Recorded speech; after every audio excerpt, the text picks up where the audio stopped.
Hello, Nicholas Irby. Guys, good Friday morning. My name is Jerry Miller, and thank you kindly for joining us on Real Talk with Keith Smith. It's an absolute pleasure to connect with you guys through the I Love CVille Network on a show presented by Yes Realty Partners, a team you can trust, an experienced team, a talented team, a team that gets homes from listing to closing. Yes Realty Partners. The star of our show is Keith Smith. He has published a white paper, which I have in my hands. It is quite informative, very detailed, very well thought out, and he does a hell of a job of explaining the local market and current market conditions in ways that is easy to understand. I will take this white paper, staple it, and leave it in the room that hosts the think tank, so I can read it in future times of brain processing. So tell me what you really think about my wife. Judah's studio camera, and then we welcome Keith Smith. Yeah, I'm not sure.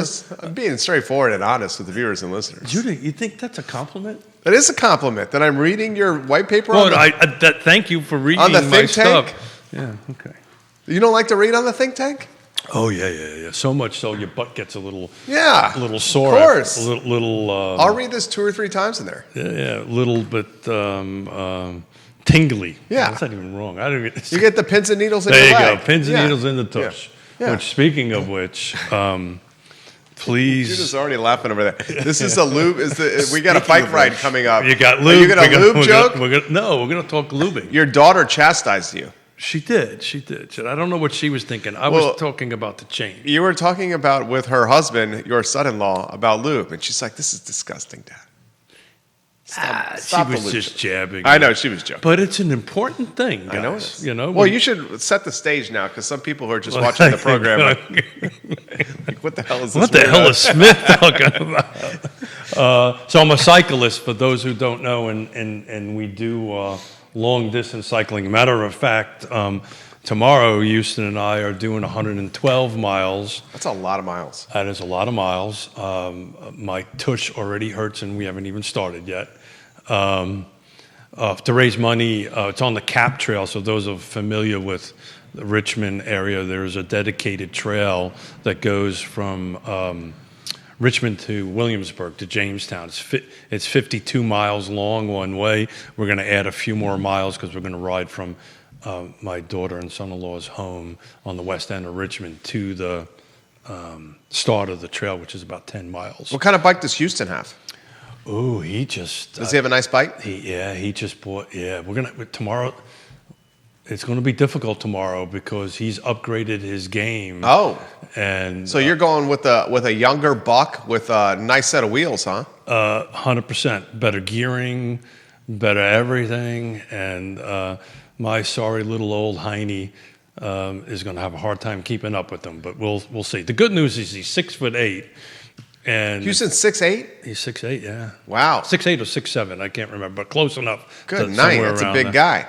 Well, I love it because I just said, you know what, you go out in front. You draft him. And I'll draft right off of him, and it's a huge thing. But no, we're raising money for suicide prevention. At least I am, for suicide prevention amongst vets. Everything that I do, I kind of raise money to do that. So we lose 22 a day, and that's 22 too many. Nicholas Irby's giving you props on the show. Good morning, Nicholas. Hey, Nicholas. So the CMO of Emergent Financial Services. There you go. All around nice guy.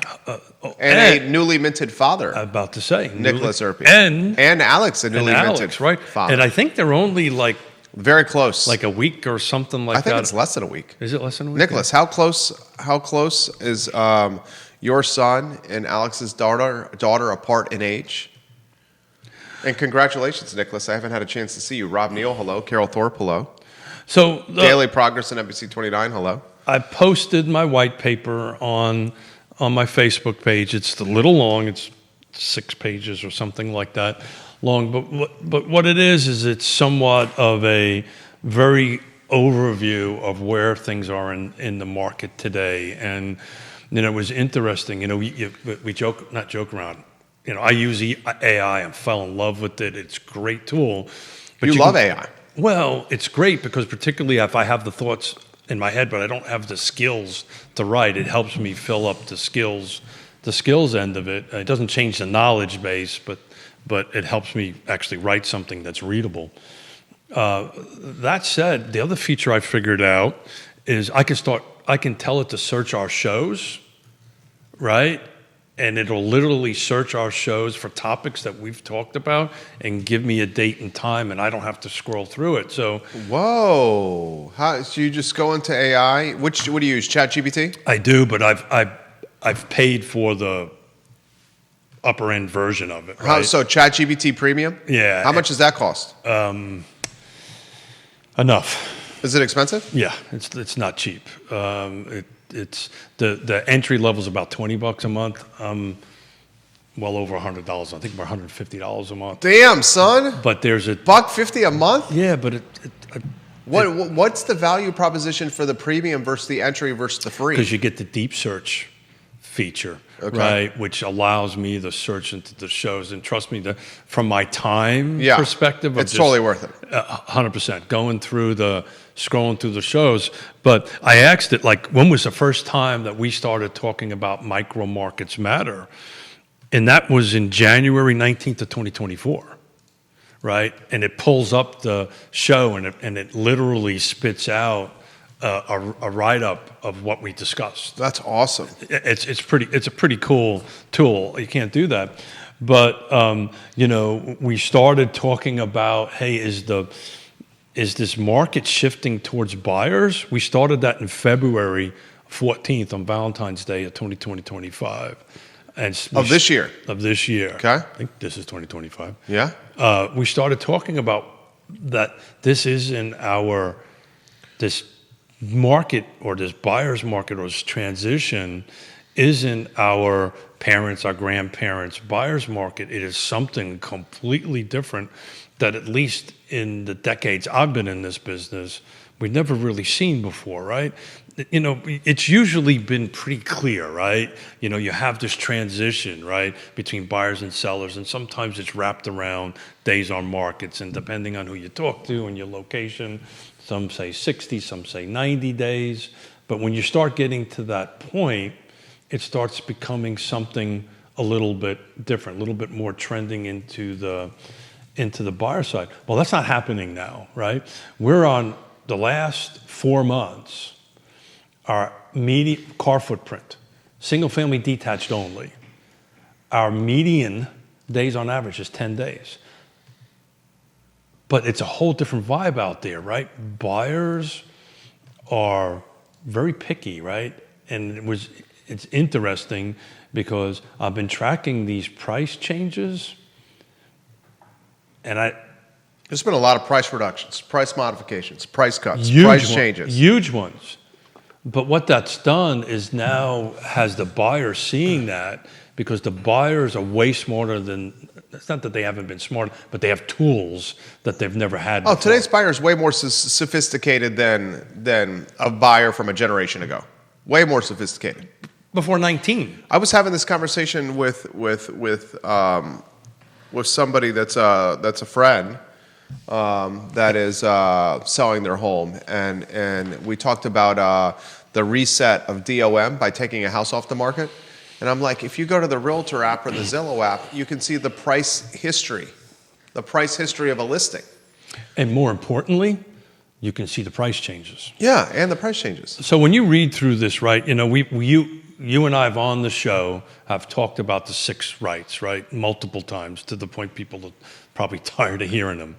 But they really are real, and they really matter right now, right? It's location, price, features, condition, timing. And who's on the other side matters. 100%. And I got myself into a little bit of trouble on the 6th one, but it's very interesting, right? In a lot of ways, who's on the other side matters is one of the most important ones. I would say that's on the top. Yeah. Price, condition, location, top 3. Who's on the other side, maybe in the 4 slot? I actually think it's on the top end, and it's interesting, when I'm having conversations with agents on the other side, I have this conversation all the time with them. And I get an amen every time we talk about number 6, but nobody's willing to actually talk about it. Of course not. Except for me. Yeah. Well, and that's why people watch the show. Michael Pruitt, welcome to the broadcast. We have counselors and supervisors watching the show from 4 jurisdictions right now. Terry Cadell, we love when Terry Cadell watches the broadcast. So who's... Vanessa Parkhill, hello. who's on the other side matters, and I've been saying this for a while, more than ever. And it also matters, if I'm on the buyer side, right, and I'm looking at who's on the listing side, I'm going to know, okay, they're a pro, they're easy to work with, they're going to be able to communicate directly with their client, communicate directly with me. Picking up the phone matters more now than ever. I've had this conversation with other agents that send me texts and then they call me and say, well, I sent you a text, how come you didn't respond to your text? And then my response is, well, how come you didn't pick up the phone and call me? Just like you did now. Let's have a conversation, right? And I don't mean to be arrogant about it. No, but communication matters, and emails and texts and all this stuff, getting hid behind that's not where today's market is. That's not where today's professional is.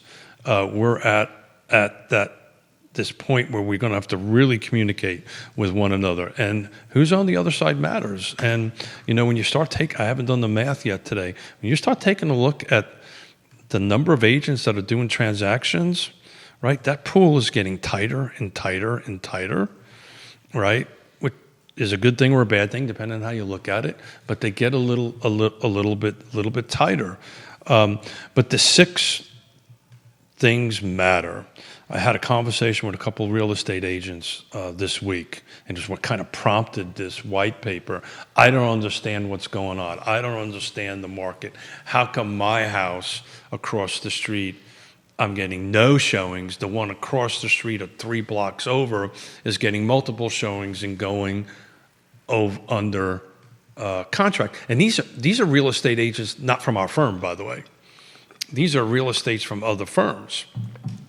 Then we have this conversation. All right, so tell me about the property. Tell me about where it is. Let's take a look at it. And I try to take it as a coaching moment to help people out a little bit on it. But it turns out it's probably one of those 4 things, if not a couple of them. The location box is checked. It's either overpriced, it doesn't have the right features, or it's not in the right condition. And it's that simple, folks. So you got to get those things to click off right. And when you do, that's when you sell something within 10 days. Find the white paper on Keith Smith's Facebook page. I very much encourage you to read it. He's been very kind, not to the trees, but to me, to bring the white paper in hard copy form. I'm very grateful. I will read this probably 5 times. No BS. Once a developer, always a developer. I love it. So I tend to kill trees a little bit. Travis Hackworth's watching the program in Danville. He sent me a direct message yesterday via Facebook, Judah, that I would encourage you to read as well, about the significance of artificial intelligence and how AI is going to replace much of the workforce, and how quickly AI is going to replace the workforce. It's interesting, though. Just stay on the AI thing, right? Yeah. So I'm doing renovating. I'm putting an apartment in my basement for my parents to move in, right? So I'm old school builder developer, right? And I've got budgeting spreadsheets out the kazoo. While you're doing a house project, we are putting in a new laundry room into our basement. I heard about that. Very new laundry room. So we're both doing projects right now. There you go. So it was interesting. I took that spreadsheet, put it into AI, and said, write me a budget. It got all the math wrong. All the math was wrong. Well, I'm going to cut to the chase, and you should cut to the chase as well. The crews that both you and I are doing No. are doing this at price points that others would not get. No. What I did is I dropped in a spreadsheet into it. Okay. And I said, write me a formal proposal budget from this using this math in the spreadsheet. Oh, okay. And it got all the math wrong. Understood. And if it was interesting, if I didn't double check that math and That's I was weird. working, I maybe it's me. Is that user error? Because that's right up AI's alley. I literally If you gave it the, go ahead. No. It very well might be the 62-year-old dude who's trying to be 12 again, but I couldn't do it. So, do you want to take a little bit of a dive into the rights? I think the paper speaks for itself, but I think why the 6 rights are so important right now. Yeah, absolutely. Cool. So, look, we've been talking about micro locations. We've been talking about it for over a year now, that micro markets matter. And, what's happening on the location part of it is some of these sellers are living in a 12 to 24 month past. Yeah, right. And they don't understand why they're not getting multiple offers. They don't understand why they're not having lines of people out the door. That still is happening. Well, that's the micro location Yeah. part of it, and that's why this conversation, I think, is so important, right? Because if you follow the media or you follow something in a bigger picture, you're missing the nuances, right? And Well said. Location matters, right? So they were like, well, hold it, my neighbor 2 subdivision over, this happened. Well, that's not the same micro location. Right. Right? So it matters. Also, kind of on the pricing end of it, because this is what's happening a lot in the conversations right now. Well, how come I didn't get an offer higher than my list price? Well, that's because your list price, Was too high. and it reflected the already increase of pricing, right? So if you're saying, well, if you hire a professional to give you a quote on your price and they do an honest, straightforward job, then it's on the market at that moment, which is already priced in these multiple double-digit increases into it. And so if you think all of a sudden you're now going to get higher bids on that, that's probably not going to happen. Right location, right? You bring on something in Ivy, right? It's a hot neighborhood. Yes, that's going to happen. But for generally in multiple locations, that's not really happening. It's settling down into that. And the buyers are on it, spot on it. Sellers, not so much at this point. Back to number 6, right? Who's on the other side matters, right? Being the professional to tell Jerry, yeah, I'm sorry, you're great, your property's not worth X, it's really worth 50% X, and that's where the market is. Because putting it on at double X or 50% X, what is it going to do to you? Catherine Emanuel leaves this comment. The growth is unsustainable in this market. We don't have the services, can't get proper medical care, and let's not even talk about the challenges with housing. She leaves that comment right there.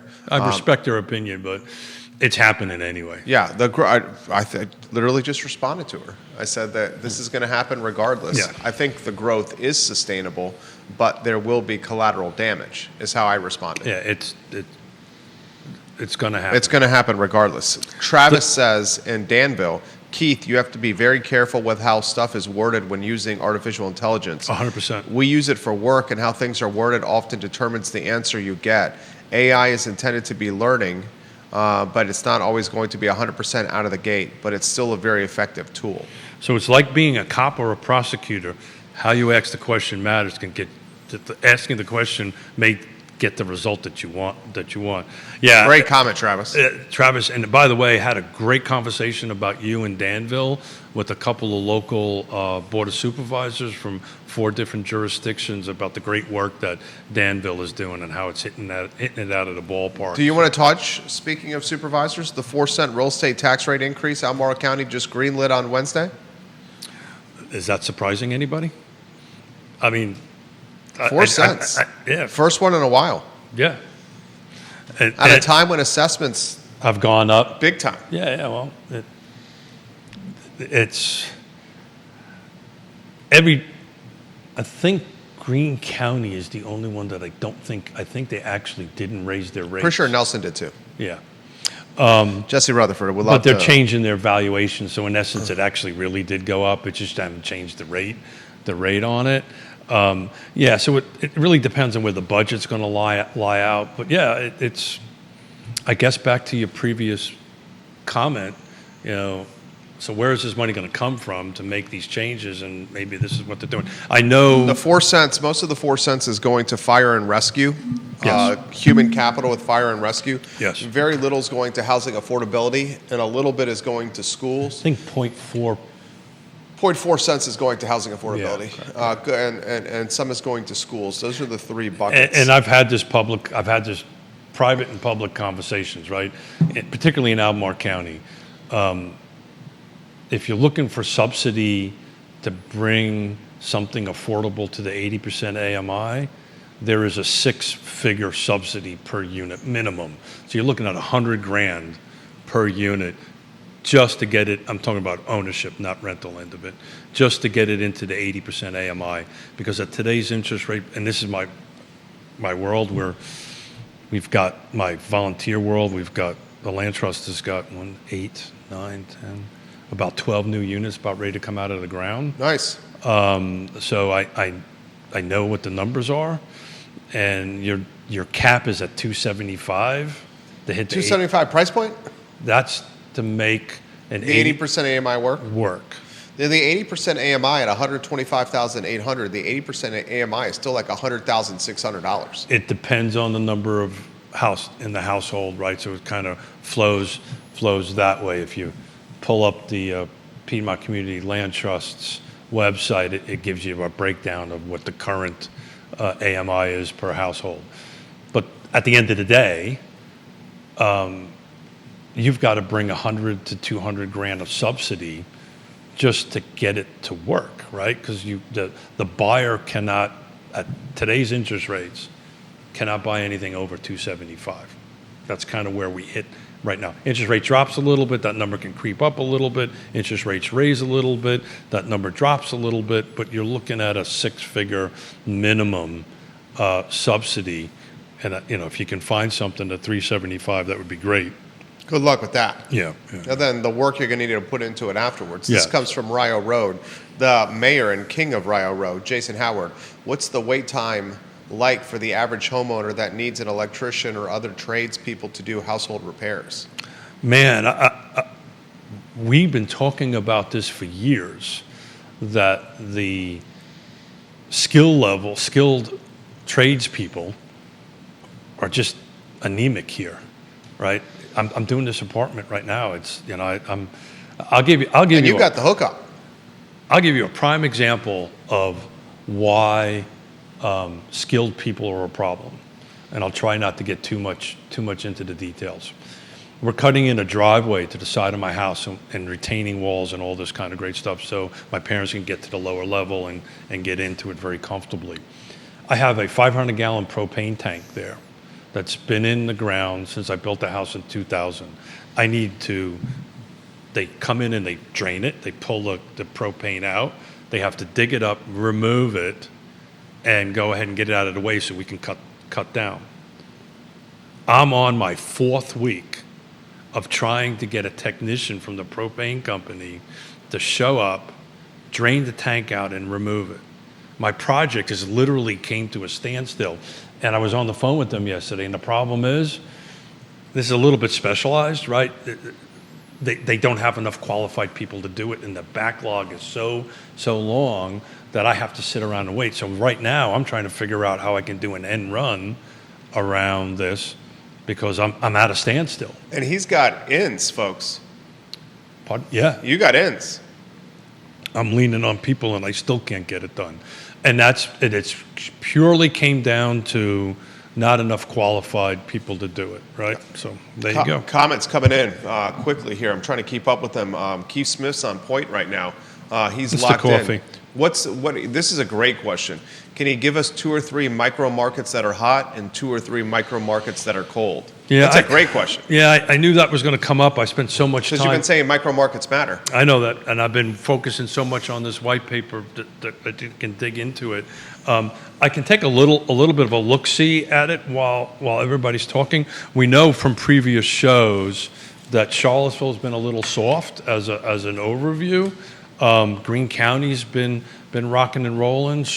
Lake Monticello is not soft, but it's just not appreciating back and forth. I thought about this question because I knew it was going to come up. It's really unit by unit, right? It's really house by house, street by street. And when we think markets, like, okay, Lake Monticello could be a market as a whole is doing great, but Section 5, Loblolly might be doing horrible for whatever reason, right? And Acre Lane at the Acres, that's because I live there, is doing awesome. And you developed the Acres. Is doing awesome in it. So it's really that detailed down to a particular unit. At a global level, green is rocking and rolling. It's going to continue to rock and roll. New construction is going to come off the charts. It's areas that I think if you want to take a look at markets that are going to probably do better than others, it's markets that are actually starting to see some of the new construction roll in, right? Why do you think that is? Well, what it does is it brings everything along with it. Sure. Right? And that's ultimately what happens. And, because I wrote Is there an appetite more so than in the past for new construction from buyers? Yes.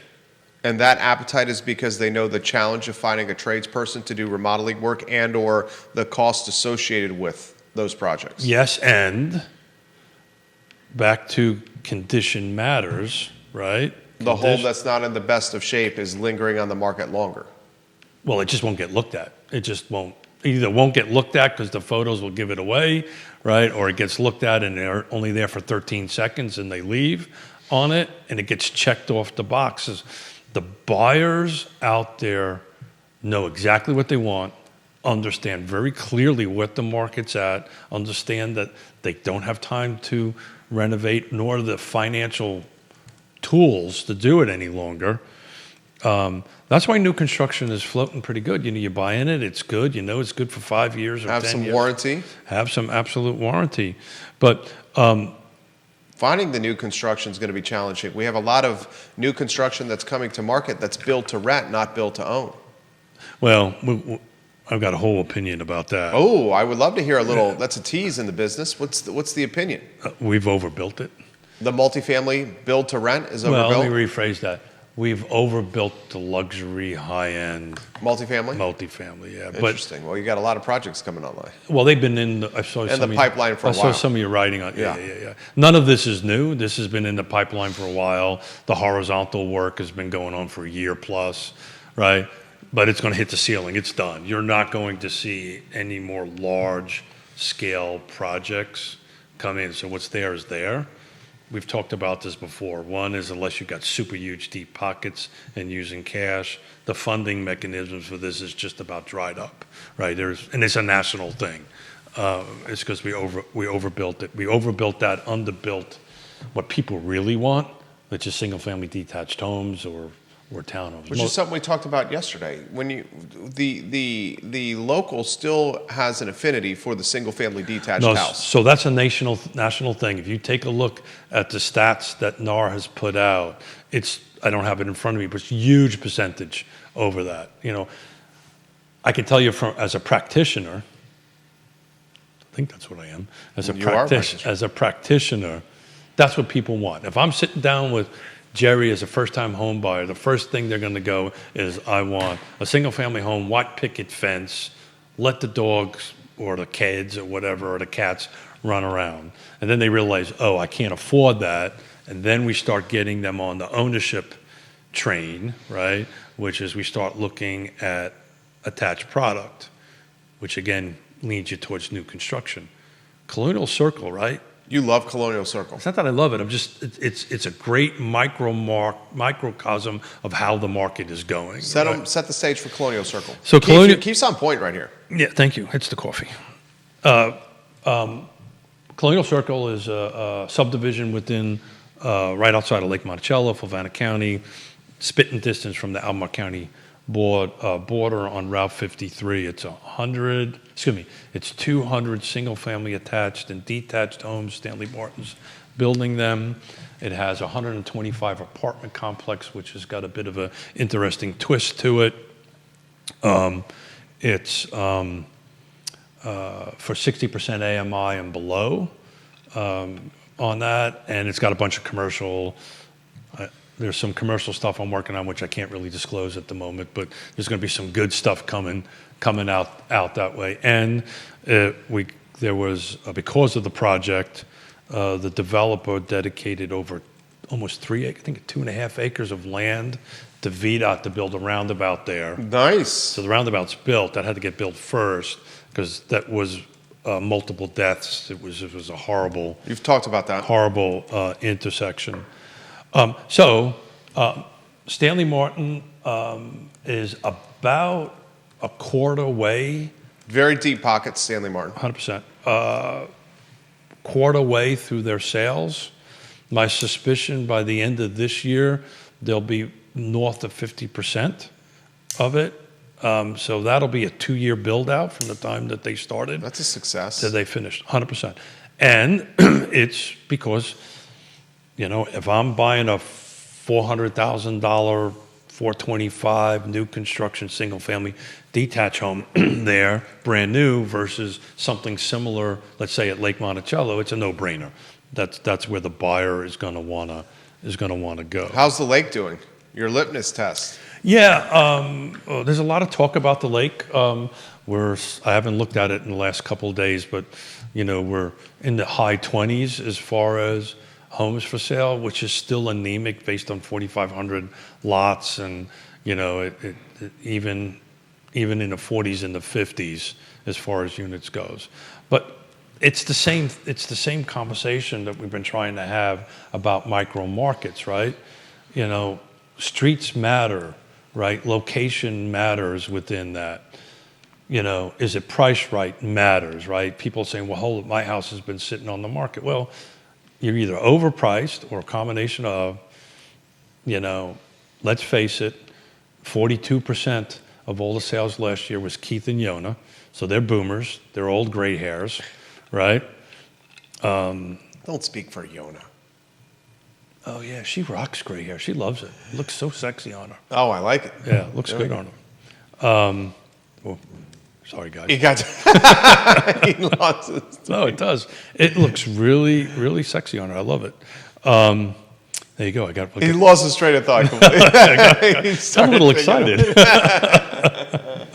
And I've been a bachelor for a whole 24 hours. Yonna hopped an aeroplane up to Connecticut to spend Mother's Day with the oldest daughter in their family. And Keith, who does not do well when he's a bachelor alone in the house. Never, ever. Has gone through a sleeve of Oreo cookies last night. What's your is it the Oreos? No. No, don't you? What's your but guilty pleasure? Is it the ice cream? Oh, yeah. That was how much ice cream did you eat? Enough. What flavor ice cream did you eat? Ice cream. Well, you don't have a flavor? If it's got ice cream in it. Cookies and cream? I'll eat anything. Cookie dough? I'm telling you. Any ice cream? If it's got ice cream. That's your guilty pleasure, huh? Yeah, Yonna hides it from me. I don't know how you do that. How do you hide ice cream? She does, because we got 2 refrigerators, so she kind of moves it around on me a little bit. So that's crafty, Yonna. Yeah, she's a little, those Austrians are a little bit crafty like that. But what were we talking about? What you're talking about? I had gray hair and got your Colonial Circle, Lake Monticello. There you go. Yeah. There you go. We really know what we're talking about, folks. So it's a microcosm of kind of what's happening with the market, right? It's a great location, easy in and out from it. It's got multiple different products. A percentage of people in Fulton County are not happy it's there, but it's there. Chris Fairchild. I don't know if he's unhappy or happy. I think... if I asked Chris Fairchild about it on the show, what do you think he would say? Yeah, you know Chris pretty well. Yeah, I know Chris very well. Yeah. I would think that if his answer would be, because he's the best non-politician I know, and I know a lot of politicians. He would say I wouldn't have voted for it, so that would be a no. I think what he's a little upset about is the loss of revenue from the tax incentive that was offered for the 60% AMI. I think that's the approach that he might take from it on it. But you're going to have him sitting here soon, so we can ask him. We're going to start doing our roundtables in June. I can't wait. I mean, we got contested elections in the Jack Jewett district and in the Samuel Miller district, and the Samuel Miller district actually has a Republican challenging a Democrat for Albemarle County Board of Supervisors. You know what? Jack Jewett district, it's 2 Dems, so that will be decided in the primary. But we have a supervisor's race, Judah, that is going to go to November in the Samuel Miller district with a Republican and a Democratic candidate. And that's going to be exciting to watch. I wish we had 17 of them. I wish they were all contested, regardless of politics. It makes it makes for a better decision. So tell me about, I'm going to pivot on you for a second. Okay. Tell me how you, we never really had this discussion. How do you feel about this ranked choice? Ranked choice voting. Yeah, how do you feel with the about Dems? I mean, to be determined. I think it is going to. I'll cut to the chase. I think the advantage that incumbents, and I'll set the stage. Charlottesville, with its council race, is using ranked choice voting. Yeah. And Is that just for the primary? Well, there's no general election. I get that. Because there's only Dems. So it's for the primary, the ranked choice voting. The advantage that incumbents Juan Diego Wade and Brian Pinkston have over challenger Jen, is it Fleischer? Yes. Yeah. Fleischer, yes. is significant. Yeah. They've outraised her, 8 to 10 to 1? Is that what we talked about? I mean, when you start considering the Pinkston and Juan Diego Wade pack, along what they have also raised, and the name recognition, the ranked choice voting gives Fleischer a little bit of opportunity to close the gap. The RCV does, but I don't think it's really going to have much of a play. She's a very significant underdog right now. Well, I'm even going before that. I think it might be a bit too complicated for the average, not to try to throw It's not that complicated. I don't know about that. Do you think, right, Judah? Do you have a 3-shot set up? Yeah. Let me legitimately explain ranked choice vote? I'd love to hear Judah say this. Could you legitimately explain ranked choice voting to the viewers and listeners? Or would you agree with what Keith said, that it's too complicated? I'm going to clarify that. Too complicated is probably a bit of a stretch. It's different than what people have done before, and I back to your point, I think it gives Juan Diego and Brian Pinkston an advantage, right? No, it helps Jen. I don't know. I think people are going to go in that booth who have not taken their time to understand. And just vote for 2 people? Is that what you're saying? I think that's literally. And they're not going to do the RCV? I think that's literally what's going to happen. Well, there's going to be instructions on the ballot. Like I said. Ranked choice voting, also known as instant runoff voting, makes elections, you would think, have a little bit more parity. RCV is straightforward. Voters have the option to rank candidates in order of preference, first, second, third, and so forth. If your first choice doesn't have a chance to win, your ballot still counts because you're voting second and third. No, I get it. And years past, when people would just shotgun a candidate, only vote one candidate. And I'm not saying it's a good thing or a bad. That was a terrible thing, shotgunning candidates. No. I'm not saying it's the ranked choice voting is a good thing or a bad thing. I just think the first go-around in particular, I just don't know if everybody's going to be able to get it when they show up to the thing, But the simple answer of it is, if it's the 3 of us, I put Jerry as 1, Judah as 2. And thank you for putting me in first. Me as 3. Thank you. I know you well enough to know, and I know your ego well enough to know that I would be ego. I would. Did you just say you don't have an ego? The biggest ego in the room is the man that's not on the camera right now. Oh, no, I think you and I... I'm joking, Judah. He knows I'm joking. I think you and I are... This is where you immediately flip me off the camera, Judah, and put you on. Because you have that control. Oh, he's thinking of it. Yeah. Black screen. Great idea, right? Great idea. I mean, he's got the real power. I think you and I run neck and neck on the ego department, which is cool. Yeah, it's fine. We are who we are. But... I'm too old to change. Yeah. But you know the difference is? What? When you're wrong, do you admit it? Oh, all the time. Yeah. I admit, first to admit when I'm wrong. Yeah, 100%. I will say that I'm not wrong often. Okay? But I am first to admit I think when that goes in wrong. the ego category. My wife, It's funny. It's funny. It's funny You should say that. Question. It's funny you should say that. And I'm sorry, guys, we're getting off here. No, they like this. On it. We're about 20 years apart. Okay. Right? Plus or minus. 20 years ago, I would maturity level of pretty much. I don't know about that. But 20 years ago, I probably would have answered it the same way. It's funny, at the age of 60-something, north of 60, my response would be, man, I seem to be making more, not mistakes, but getting things more wrong than right. You just kind of reflect on things a little bit different. So we're going to change gears. You know I love you. What are we doing today? You know I love you, right?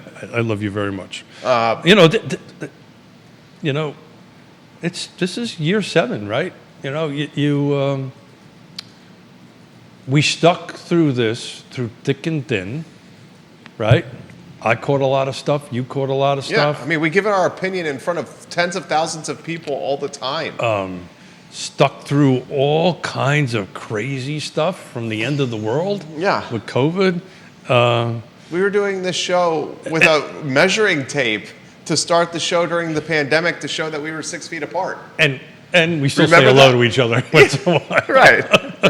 Hey, gotta go. Do you remember that? I remember. We literally would have to start the show. You would take the tape measure. I would grab it, and we were 6 feet apart. I would, and we were 8. Yeah, we were 8. Well, that was also with a different table. We had a different, That's right. different set table. That's right. All righty. Anybody asking any questions, or should we just babble? No, there's a lot of questions. Okay. People are asking why you think that there's a glut in multifamily. And if so, why are these projects coming on market based on what Jerry was saying? Okay. Want to pick that apart? Yeah, I think we know what the reason is. It takes a while to put a shovel into the ground. So this is a classic all of a sudden, let's stay on Colonial Circle, right? Colonial Circle took 6 years to get to the point that a bulldozer started pushing dirt, right? So that's been 6 years in the making. Then all of a sudden, dirt's getting pushed, or development is coming vertical, and the person driving through the roundabout goes, "Oh my God, what's happening here? Where did this come from?" Well, it's been in the pipeline for so long, right? It just happened. So that's kind of what's going on there as far as why, oh my God, all these things that have been in the pipeline. The reason they've been in the pipeline so long is because in COVID and post-COVID, all of a sudden this whole, let me try it different. I just thought of a different way. Housing tends to go in these swings, right? And this is how you should put it. I know where you're going with this. It became very easy. Michael Plecker, I'm not going to say that. He can say, Michael, say whatever. He said ranked choice voting is just another progressive rabbit hole. Unless you win. Shenandoah Valley's finest backstop. Unless you win. And during the pandemic, let me write this down so I don't forget about this. Yeah. Go ahead. During the pandemic, multifamily housing got in vogue. It's not in vogue. Yes. And money was easy. Interest rates were extremely low. Projects could be funded. It's the same thing that got us into 2007. I told you the story about when people were knocking on my door that wanted to give me $10 million and then pay me to borrow money. To take the money, right. That's where you really should be worried. Oh, no, that's when I kicked people out of the office and went home and said, honey, we're in trouble. And then a year later, we were in trouble. Money was easy to get. Local governments, for the most part, approved them. Took a little while, but approved them.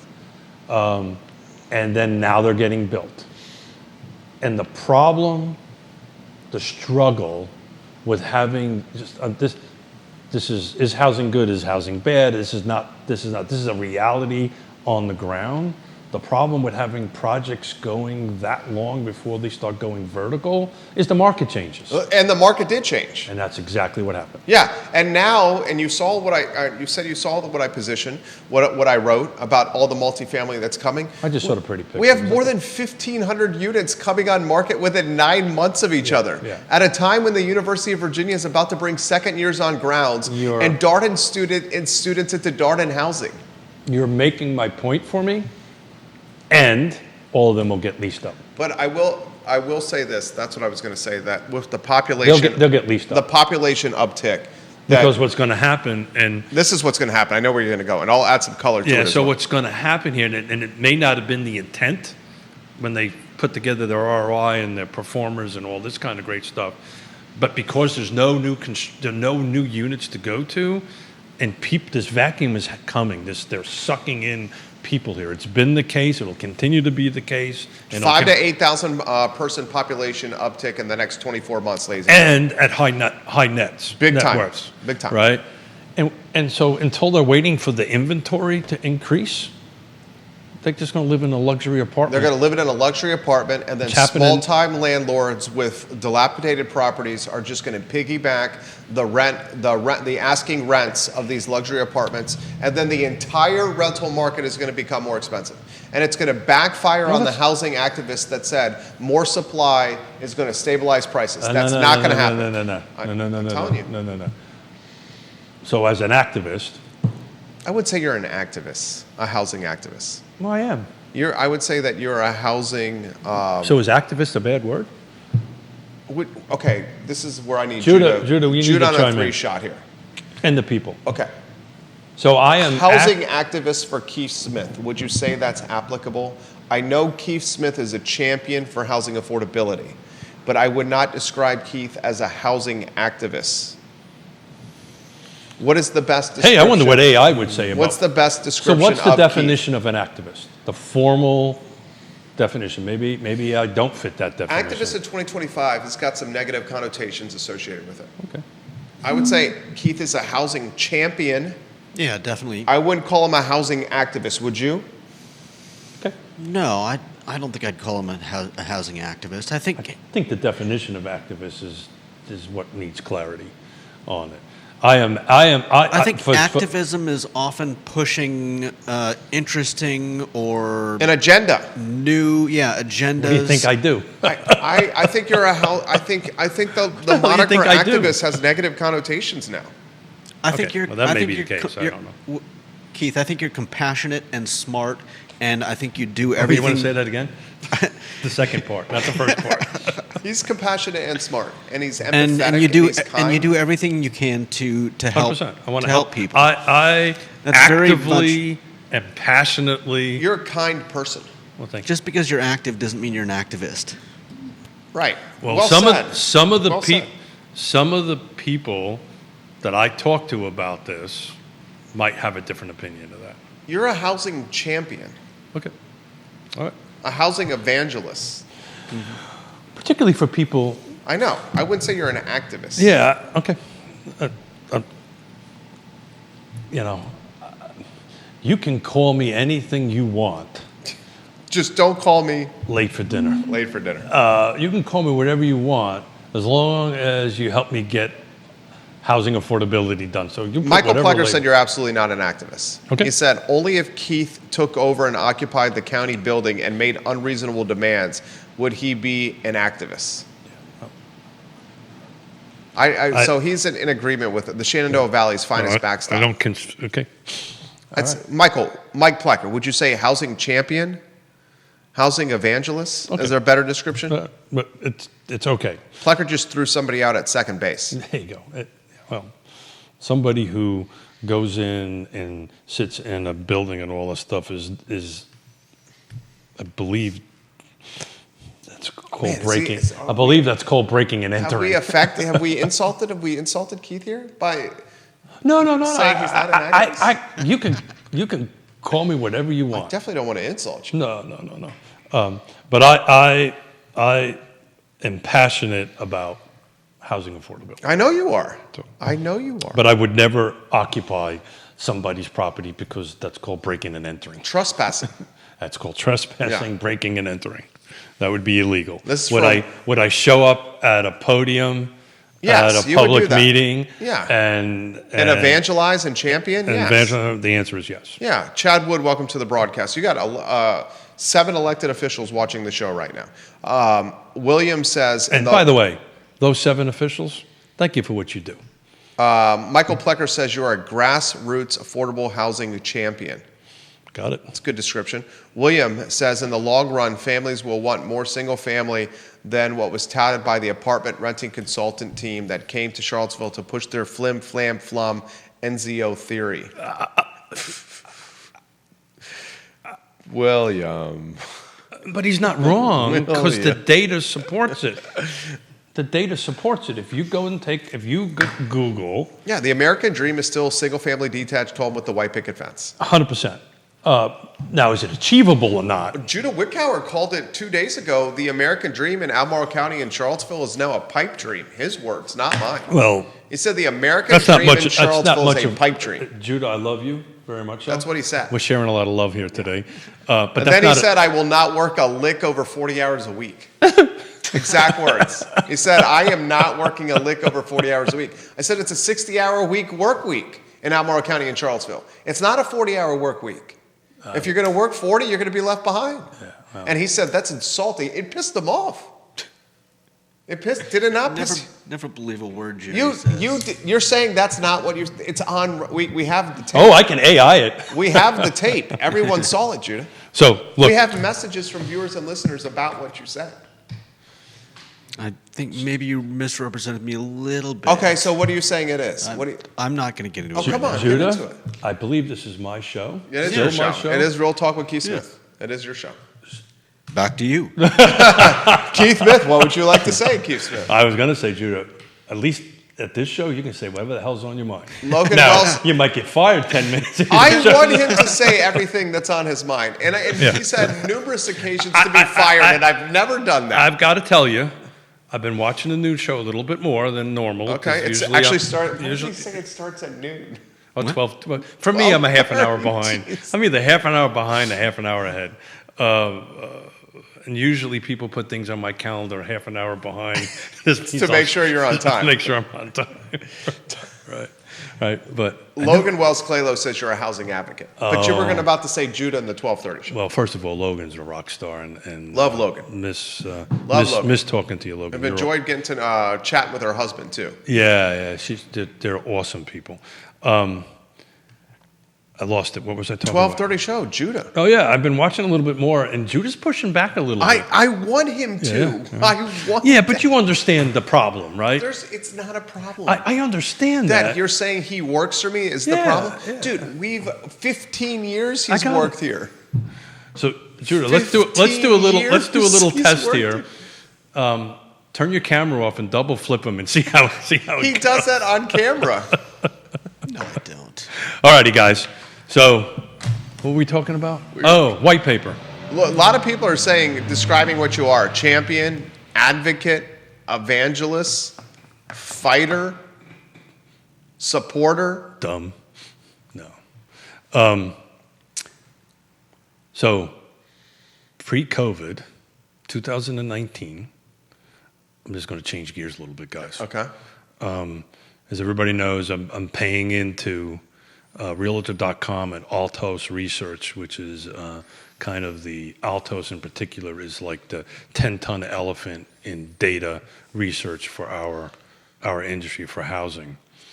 First four months. So these are homes that just came on active, right? So I'm able through those two platforms to search month by month how many new actives come in. So these are new homes that come onto the market. 2019, the first 4 months, there was 5,926 homes, 6 jurisdictions that came on. Last year, 2025 was 2,836. So that is roughly 52% decrease for 2019. That said, we're up 12.7% versus last year. So the feel is the market is picking up, right? The feel is we're having more homes come on the market, but we're like 50% off of where we were pre-COVID. And that's just simply because of all the reasons we've been talking about forever. We still got the 2%. golden handcuffs of the interest rates going on. 100%, 2% interest, 3% interest. That dynamic is starting to change. It's starting to change because people have so much equity and they're like, look, I can't wait forever for rates to drop again, and I want to take advantage of this equity, and this house doesn't work for me anymore. But it's still a large chunk of the owners. 100%. What do you think that percentage is? I read a stat the other day. It was somewhere between 30 and 40% were golden handcuffed. Yeah, so it was very high at one point. It was in the 80s. Right. It's starting to drop off a little bit, right? So as one of the 5 Ds kick in, Right. Which the 5 Ds of folks that why people move or sell or buy. Diapers? No, go first. Well, it doesn't have to be in order. Well, Diamonds? All right, diamonds. Well, I'm a bit OCD, so to me... So is the order diamonds? Yeah. Diapers? Yeah. Diapers, divorce? There you go. Death? Nope. Down. Downsizing and then death? Yep. Okay, so you're doing it in the flip book of life. That's exactly what it is. You're doing a flip book. Is it interesting that diapers and then followed by divorce? It's so... it is beyond scary. As soon as you said that, I thought to myself, boy, isn't that odd? It's sort of odd. But it's kind of the flip book, right? 100%. But This is a great show. But in today's market, to your point, you actually have to reflip those, right? So in my mind, and I am. You totally have to reflip them in today's market. Tell them why. I am actually. My brain is thinking absolutely the opposite of what I wrote in this white paper, right? Because historically, like, okay. First-time home buyers were the largest thing. There's your diamonds, right? People get married, right? The second one is diapers. Okay, people get married for that. That was usually the largest thing. It needs to get flipped around right now. It's downsizing is in the number 1 slot. Death is in the number 2 slot. And then the other ones can kind of filter their way in and out on that stuff. But it's really downsizing, death, divorce, and then you can flip diamonds and diapers, however you want to flip them, right? Around that. But so now I have to retrain my brain. Good luck, Smith. That's why you have ChatGPT. No, that's a brain thing. This is me dealing with my ADD. I have to put things in order. So let me ask you this question. What happens if we do start seeing a significant drop in rates? Yeah, we've been talking about this for a while. It just makes it worse, right? Yes, we're 12%. We're over 12% increase. First 4 months of 2025 versus the first 4 months of 2024. This is new homes. This is inventory. We've got a 12% dump, which is a pretty healthy number. But still substantially below where we were in 2019. It's 50% plus off where we were in 2019. So everybody's all excited about inventory picking up, and all it's doing is what we've been talking about all along. It's up, but let me try it a different way. It's up 12%, but 24% is sucking in with buyers hitting the market. But the intent of the white paper is yes, this is happening, but you better be in the right location. You can't do much about that. Then you better be priced right. You better have the right features. And you better have the right condition. So if you can't change the location and you can't change the features, then your pricing and your condition matters more than anything right now. Make sure that you're priced right. You know, it's a death of a listing to go in substantially above. A few percentage is one way, the other is something else. You know, we're looking at some of this stuff, and we'll leave the listing specifics alone, but some of them have cut in half. And that's because you're going to ask me, why is that happening? That is because, and I'm going to get myself into trouble, number 6 is maybe that particular agent or the other side hasn't counseled the seller correctly. Or the seller just is insisting on it, and then you as an agent need to make a decision, do I want to work? Well, I mean, if a seller is insisting on a number, and you're the agent and you're the realtor, and you know that number is outlandish, your duty, your fiduciary duty, is to counsel your seller as much as possible that you're coming out of the gate at such a number that's going to keep the listing stale and stagnant, and you're only doing yourself a disservice. And if still the seller is not willing to budge, if I was the agent in that scenario, I would not take the listing. So I'm going to ask and why I would not take the listing, because you're doing a disservice to the seller. I'm having fun. I'm having fun with you. And on top of that, it's going to make the seller look bad, or it's going to make the agent look bad. So I'm going to ask a question. On this avenue of I'm just going down the road. Okay. Yonna's up in Connecticut. Nobody's watching. You know she watches. I know. Yeah, okay. All right. But when she's a little closer, I can feel the vibe a little bit better. I think that's Keith shaking the table over there. Is that what you were wondering? Yeah, that was me. I'm sorry. Okay, yeah. I'm getting all tweaked around. So if you were to ask a real estate agent or realtor, Donna Patton, what are they, right? Right? Does that make any sense? Yeah. What are they, right? So, what is a real estate agent, right? I'm trying to say it without giving it away. A realtor is part deal maker, No, part no. therapist, part counselor, Yeah, 100%. part general contractor of a deal. But what are they first? Counsel? A business owner. Yeah. Most real estate agents, by far, don't understand they're running a business, right? They'll immediately go, well, I'm a realtor. I help people buy and sell houses. No, you're a business owner, right? So back to this conversation we had, right? It's just bad business to take a listing that's overpriced because at the end of the day, it impacts your business. The opportunity cost of your time. You're going to have some money out of pocket for the photography, for the staging, for the Keith listing. Smith is looking on the other side and going, holy schmoly, Jerry Miller don't know what the hell he's doing. Right? I know that's why you walk away from it. And, if you can't But Jerry, that is going to become so hard right now. Well, because we've got 1,400, I don't know. I get that's going to be so hard here. But what are Agents they going to do? have Pull a rabbit out of the hat? They're still not going to sell it, and it's going to cost them money to bring it to that point. So what do I used to say? What was my, this is when the real pros show up and professionalism matters, right?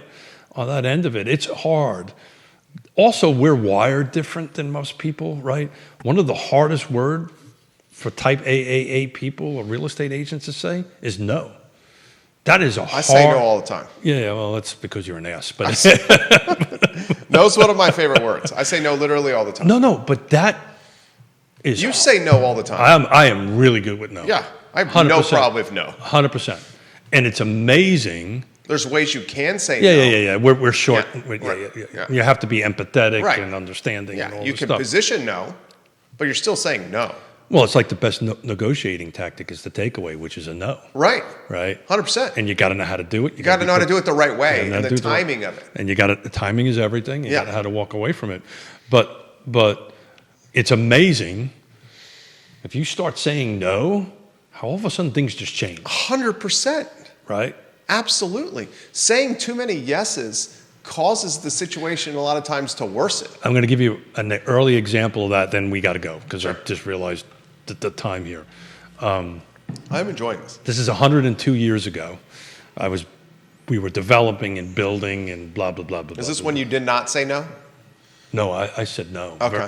I've never had a problem with no. Never had a problem with no. A lot of that I think is the Marine background, but never had a problem with no. So 1988, we're building houses, framing for other people, putting on roofs for other people. We were just doing whatever we could do to make a living, right? So I had, and I'll leave names out of it, I had a client, a builder that I was working for, framing as I was building houses and putting their roofs on for this builder. And this builder's personal house out in Garth Road somewhere said to me, hey, Keith, I need to rip off my roof and put it on. Why don't you come out and give me a price? Okay, great. Came out, took a look at it, gave him a price. He says, how long? I said, that's 3 days. A day to rip off, a day to repair, blah, blah, blah, blah, blah, to put on. So we agreed to a price. Great, no problem. Show up. We ripped, this is in the middle of summer, by the way, ripped off, put on in 2 days. And I handed the bill to the guy. And the guy handed me a check for 2/3 of what I told him. And he goes, well, obviously you overbid it. You did it in 2 days instead of 3 days. I'm not paying for 3 days. And I looked at him, and I literally ripped the check up on his face, and I threw it at him and told him to go bleep himself. I was a little bit more aggressive back in those days. I was only a couple years out of the Marine Corps. So I told him to go F himself in no uncertain terms and walked away. And he tapped my shoulder and handed me a check for the full thing. And he says, nice job, kid. Yeah. He already had the check. And it was a test. And he's recently has passed, became the closest of friends after that. Always just was super close. And he said, look, if you would have took that other check, I would have thought less of you and I would have never used you again. Yeah. So no pays off. There you go. That's a fantastic way to finish the show. With a parable from Keith Smith. Parable. Does that make me an an activist with parables. Keith Smith. I'm active. I'm going to do 112 tomorrow. I'm active. He's doing a 112-mile bike ride with his son-in-law in I am honor not a, of I am veterans. not. I am not a rap tight. I am not a normal person. Keith Smith, the star of Real Talk with Keith Smith, online at realtalkwithkeithsmith.com. Click the partner tabs and partner tab on the website, and you will see the trusted advisors that Keith has personally vetted to help you get to closing and beyond. And if you see, realtalkwithkeithsmith.com. and if you see Keith wandering around aimlessly, it's because Yonna's not around when you guide him somewhere. Yeah, and he probably might have a tub of ice cream under his arm That's right. when you see him. No, that'll be doing this. Judah Wickhauer's behind the camera. I love today's show. I sincerely enjoyed it. The I Love CVille show, guys. Read is the up white at paper. 12:30. People pick it apart, please. Tell me where I got it where wrong. I'm bringing it. Right here. Yeah, The thanks. white paper is on Keith Smith's Facebook page. Check it out. Rip it apart. Thank you to Keith. Thank you to Judah. Yeah, So long, 11:25. We got to go. everybody. Well done. Very well done. That was fun. It was so fun. So fun. So fun. Keith, you were on point. Yeah. Well, it took a while for it to kick in. That's when you just like, you lose track of time. Yeah, well. You're just having fun with your buddy. Pardon? Having fun with your buddy. Oh, yeah. Bike or buddy? Buddy. Oh, yeah. You're my buddy. You're my buddy.